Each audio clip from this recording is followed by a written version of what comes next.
বর্ধমানে নীলপুরে প্রচারে গিয়ে বিতর্ক, হুমকি, অভিযোগ ঘিরে রাজনৈতিক চাপানোতর, ভিডিও ভাইরাল, পাল্টা ব্যাখ্যায় তৃণমূল নেতা।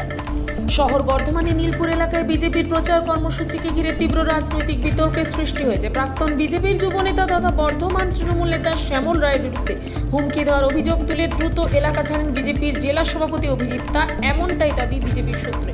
ঘটনাকে কেন্দ্র করে এলাকায় উত্তেজনা ছড়ায় এবং একটি ভিডিও সমাজ মাধ্যমে ভাইরাল হয়। যদিও ভিডিওর সত্যতা স্বাধীনভাবে যাচাই করা সম্ভব হয়নি।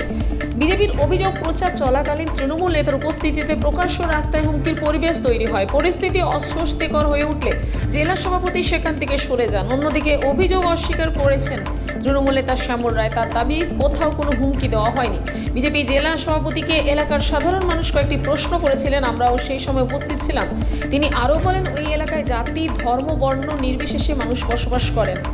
শ্যামল রায়ের বক্তব্য, ভোটের আগে হিন্দু হিন্দু ভাই ভাই স্লোগান তুলে এলাকার বিভাজনের রাজনীতি করা হচ্ছে বলে সাধারণ মানুষের মধ্যে ক্ষোভ প্রকাশ পায়। তৃণমূলের মুখপাত্র দেবু টুডুকে সাংবাদিকদের তরফে প্রশ্ন করা হলে যে প্রকাশ্যে বিজেপি নেতাকে তৃণমূল নেতা হুমকি দিচ্ছেন, কি বলবেন? প্রত্যুত্তরে দেবু টুডু জানান, আমরা যেটা খবর পেয়েছি সেটা হচ্ছে বিজেপি নেতারা মানুষকে ভুল বোঝাচ্ছে, বিভ্রান্তিতে ফেলছে। ঘটনায় প্রতিক্রিয়ায় বিজেপির তরফে কোনো পাওয়া যায়নি। ৮২,৯১০ ভোট পেয়েছে এখানে, কবিরাজের এখানে ডাক্তার হচ্ছে এখানে, এখানে যেতে চাই ওইটা কি হচ্ছে? ৮২,৯১০ কি হচ্ছে শ্যামল?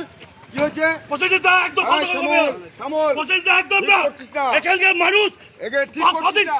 ইলেকশন আগে বেরোবি নাকি? করছিস না। ইলেকশন আগে বেরোবি? ঠিক করছিস না। সারা বছর কে থাকবে? কিন্তু ঠিক করছিস না। আবার তুই কিসের?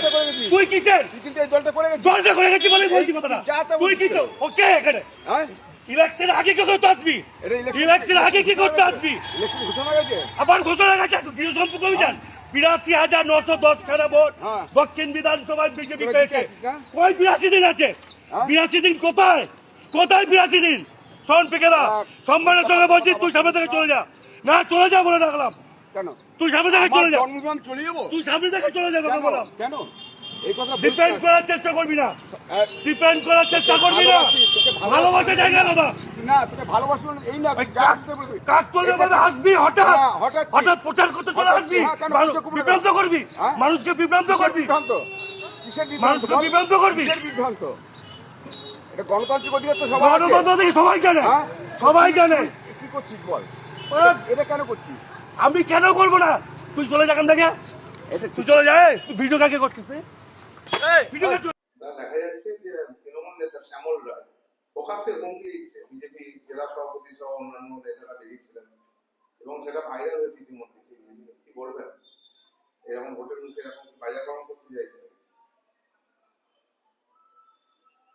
আমরা যেটা খবর পেয়েছি সেটা হচ্ছে বিজেপির নেতারা